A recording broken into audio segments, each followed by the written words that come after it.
একটা মেয়ে খাবার অর্ডার করে রাতের বেলাতে। সে কোটর খুলে দেখতে যাবে, দেখে যে কোনো খাবারই নেই সেখানে। একটা চিরকুটে বরং লেখা আছে যে তুমি যা খেতে চাও সেই খাবার তুমি লিখে এই কোটোর মধ্যে রেখে দাও, তাহলেই তুমি সেই খাবার পেয়ে যাবে। সেইভাবে তার সঙ্গে কেউ মজা করছে।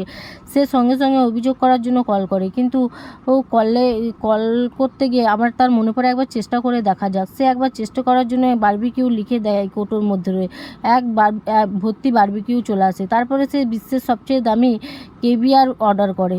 তারপরে কেভিয়ারটি অর্ডার করতে যাবে, কিন্তু তখন কাগজ শেষ হয়ে গেছে। সে একটা কাগজ অন্য প্যাকেটের ঠোল নিয়ে সে কেভিয়ার বলে লিখে দেয়। সঙ্গে সঙ্গে কেভিয়ার চলে আসে এবং লাইফে গিয়ে সে বন্ধুদেরকে জানায় সে বড়লোকদের খাবার খায়। এবং তখন লাইফে যারা ছিল তারা বলে যে তার নাক দিয়ে রক্ত বেরোচ্ছে এবং সে মারা গেল।